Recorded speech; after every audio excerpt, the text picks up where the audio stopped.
મિત્રો, કાઠીએ કાઠિયાવાડ કીધો અને કઈક કાઠી દરબારોએ પોતાના લીલા માથાના બલિદાન આ ધરતીને આપ્યા છે અને એમાંય આ કાઠિયાવાડની ધીંગી ધરતી અને એમાં પંખીના માળા જેવડું એક ભાડલા ગામ છે અને ત્યારે ત્યાં કાઠી દરબાર સૂરજવાળાનું રાજ ચાલે છે। પણ કેવું તો કોઈ માંગણ આવે તો તે માંગીને જાય છે, કોઈ ભૂખ્યો આવે તો ત્યાં પેટ ભરી અને જમીને જાય છે અને જેને અન્ન વસ્ત્ર અને આબરૂની તાણ હોય આ બધા જ માણસો જ્યારે સૂરજવાળાની ડેલીએ જાય ને ત્યારે માણસ ખાલી હાથ પાછો જતો નથી। પણ આ દરબારની ડેલીએ દિવસ ઉગે અને સવામણ અફીણ ઘોળાય ત્યારે માંડ માંડ મથી અને એકાદ છાંટો ભાગમાં આવે આવો હાકડા ઠાઠ ડાયરો સૂરજવાળાની ડેલીએ ભરાય છે અને આમ ફરતા 50-50 ગાંવ દૂર આ સૂરજવાળા કાઠી દરબારના ડંકા વાગે છે અને જ્યારે દરબાર આ ડાયરામાં હાજર થાય ને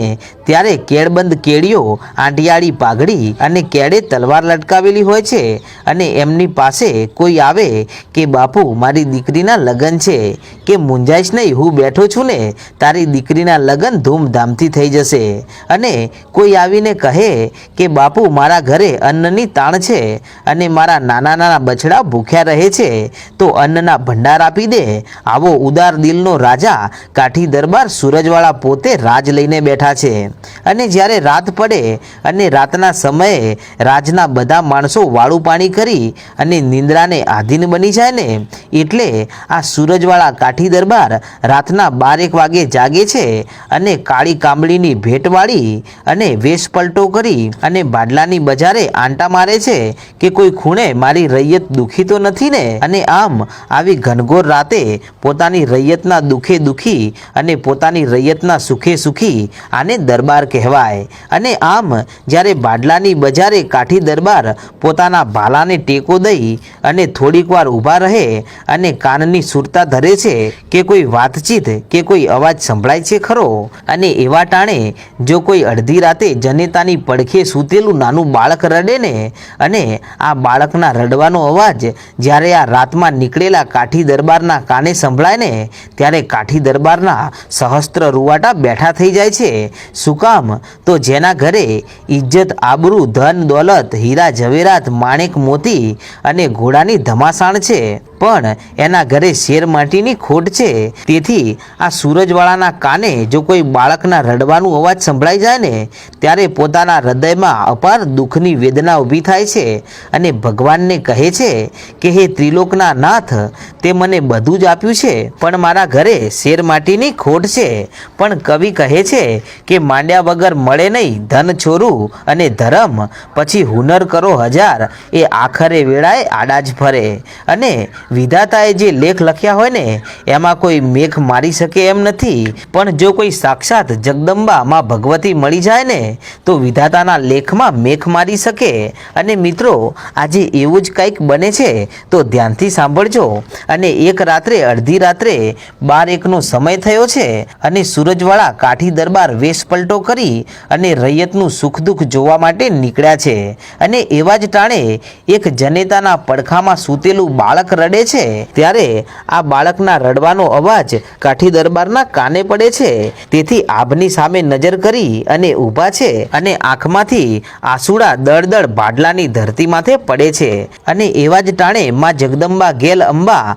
આકાશ માર્ગે ત્યાંથી નીકળે છે અને આ દરબાર પોતાની રૈયતને જોવા માટે નીકળેલા અને જગતની ભાનોદરી માં ગેલ અંબા દુનિયાને જોવા માટે નીકળી છે અને દુનિયામાં કોણ દુઃખી છે અને કોણ સુખી છે એ માતાજી પોતે જોવા નીકળ્યા છે। અને એ અડધી રાતના બરોબર માતાજીને આ ભાડલાના ગામ ઉપર થઈ અને નીકળવાનું થયું અને એવા જ ટાણે આ કાઠી દરબાર આકાશ સામે નજર કરી અને દળદળ આંસુડે રડી રહ્યા છે કેમ કે પોતાના ઘરે બાળક નથી અને આ શેર માટીની ખોટની તેમને આજે વેદના થઈ છે। અને આ રડતા દરબારને મારી ગાંડી ગેલ જોઈ ગઈ કે અરે રે, આવો મરદ મૂછાળો અને અડીખમ જ્વાળામુખી જેવો માણસ રડે છે। અને આટલું જોતા તો પોતાના સિંગલા ઘેટાને ત્યાં ઊભો રાખી દીધો અને માં ભગવતી ગેલે નજરથી નિરીક્ષણ કરી અને અંતર ધ્યાન કરીને જોયું અને પછી આકાશમાંથી બેબી અવાજ કર્યો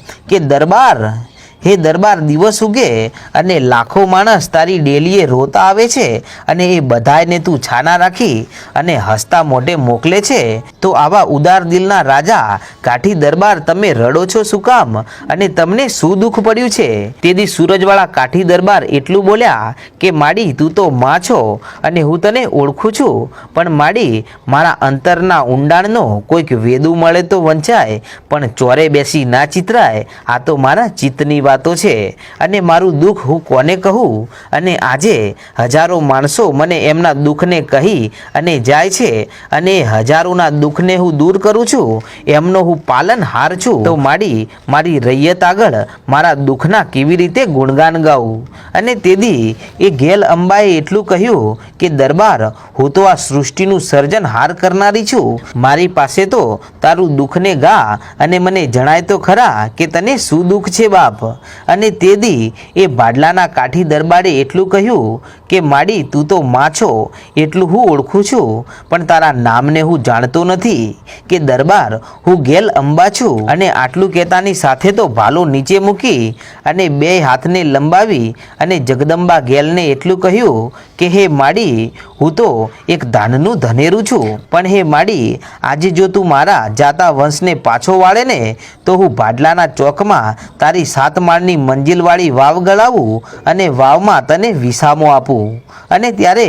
માડી બોલ્યા કે દરબાર ભાડલાના ચોકમાં મારી વાવ ગળાવશે? કે હા માડી 7 માળની વાવ ગળાવીશ અને 7મી મંજિલે તારા અમર બેસણા કરીશ અને એ વાવની માથે 3.5 દિવસનો નવરંગો માંડવો નાખીશ અને આખું ગામ જમાડીશ. અને ત્યારે માતાજીએ જમણી ભુજા ઊંચી કરી અને ગેલ બોલ્યા કે દરબાર આવતીકાલથી તારા દિવસો ગણવાના શરૂ કરી નાખ અને 9 મહિના અને 9 દિવસે દેવના ચક્ર જેવો જો તને દીકરો આપું ને તો એમ માનજે કે જગતના ચોપડે માતા ગેલે તને દીકરો દીધો હતો.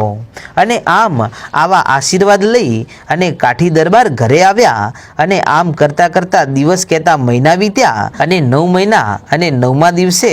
આ દરબારની ડેલીએ મારી ભગવતી જગદંબાએ બોલી હતી એ બોલનો તોલ કરી નાખ્યો અને વર્ષોથી ઊંધા પડેલા નગારા આજે વાગવા લાગ્યા અને દીકરાનો જન્મ થયો અને આખું ભાડલા ગામ શણગારવામાં આવ્યું છે અને કર્મચારીઓ ખોબે ને ખોબે દાન કરવા લાગ્યા. અને એ દિવસ પૂરો થયો અને અડધી રાત્રે કાઠી દરબારના સપનામાં ગેલ અંબા આવી અને કહે છે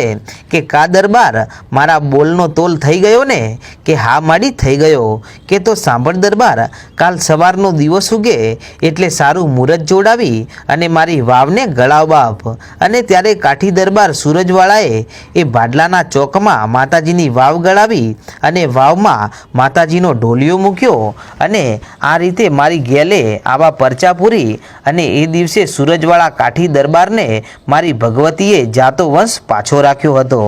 તો મિત્રો આવા ઇતિહાસ છે મારી ભગવતી ગાંડી ગેલના. તો મિત્રો આવા રસપ્રદ અને જૂના ઇતિહાસ રોજે રોજ સાંભળવા માંગતા હોય તો આજે જ અમારું પેજ શ્રી કૃષ્ણાને ફોલો કરો અને મિત્રો તમે માતાજીને માનતા હોય તો આ વિડીયોને શેર કરવાનું ભૂલશો નહીં. જય માતાજી.